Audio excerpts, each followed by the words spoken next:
মাঝে মাঝেই খুব ইচ্ছা করে যে কিছু বাইরের কিছু খাবার খাই, স্পাইসি। আই থিঙ্ক আমি উল্টো বসিয়েছি। I think that's enough. নিজের খাও, নিজে খুশি থাকো, নিজের খাবার ভালো লাগাই। বাড়ি বলেছে যে প্রপার রান্নাটা শিখে নে, নুন বেশি হয়ে যায় অথবা নুন কম হলে সাধারণত বেশি তেল হয়। কেমন হচ্ছে? একটু ঝাল হয়েছে by the way. Hello guys, welcome to my channel. So আজকে ডিনারে ভাবলাম একটু বানাই চিকেন কষা।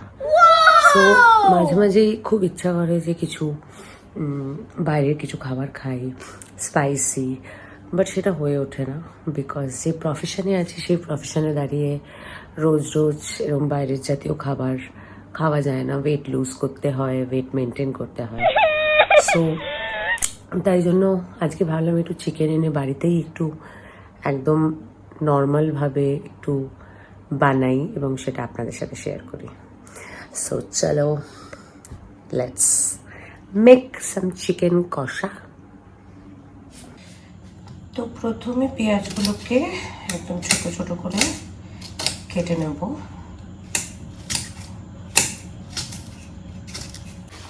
দেন মায়ের একটা গিফট পেয়েছিল কোথাও থেকে, তো সেটার মধ্যে ট্রাই করছি, জানি না কি করে লাগায়। এবং আই থিঙ্ক আমি উল্টো বসিয়েছি। ওকে, সো তেল গরম হয়ে গেছে, এবার কুচনো পেঁয়াজগুলো দিয়ে দেবো। এবার এর মধ্যে ধনে গুঁড়ো, লঙ্কা গুঁড়ো, একটু নুন পরিমাণ মতো দিয়ে দেবো।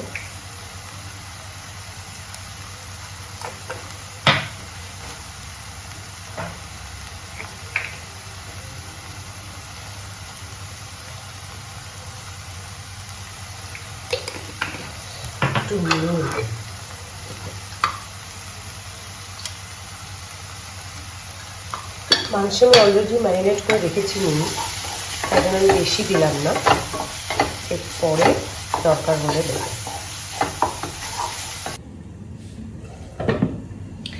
এবার মাংসটা ঢেকে দেবো, একটু একটু হাই ফ্লেমে একটু কষতে দেবো, জল দেবো না, কারণ পেঁয়াজ, টমেটো বা যেটা ম্যারিনেট করে রেখেছিলাম সেখান থেকে অলরেডি জল ছাড়বে।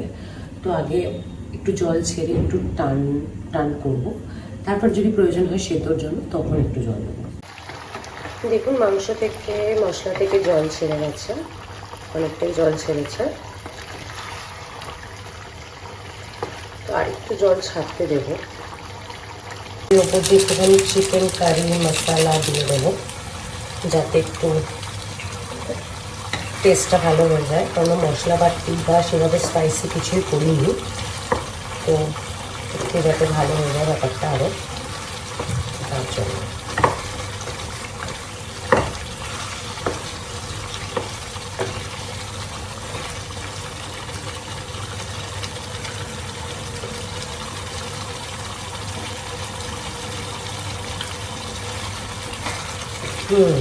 নাইস।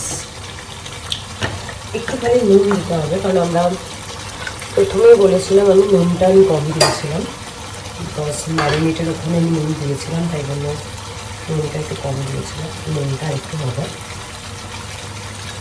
অল্পই দিলাম, কারণ সাধারণত বেশিরভাগ টাইমে এটাই হয় আমার সাথে, যে নুন বেশি হয়ে যায় অথবা নুন কম হলে সাধারণত বেশিটাই হয়, তো ওই জন্য আমি নুনটা নিয়ে একটু ভয় পাই। সো মা অনেকবারই বলেছে যে প্রপার রান্নাটা শিখে নে, কীভাবে কী করতে হয়, কোন মশলা কী, বাট কখনই সেরকম রান্না করার প্রেমী আমি নই। হ্যাঁ মানে, বাট বলতে পারেন যে এক্সপেরিমেন্ট করার প্রেমী আমি। মানে ধরুন ইউটিউবে কিছু রান্না দেখলাম ভালো, কী করে এই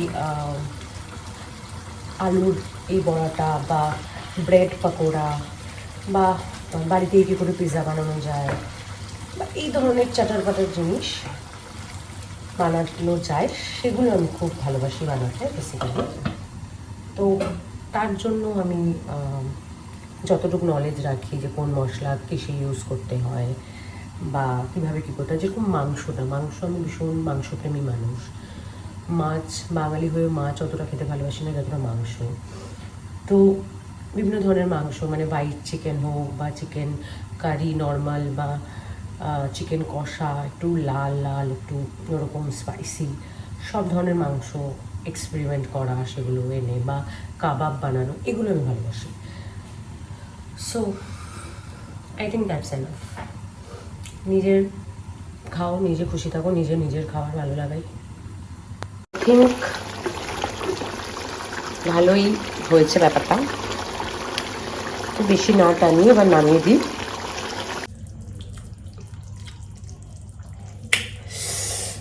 okay guys, bye bye, good night. Dinner ready, খেয়ে নেবো এবার। ডিনার খাবার পালা। দেখি বাড়ির সবাই খেয়ে কি বলে, কেমন হচ্ছে। একটু ঝাল হয়েছে পাই দেবে, বাট ঠিক আছে।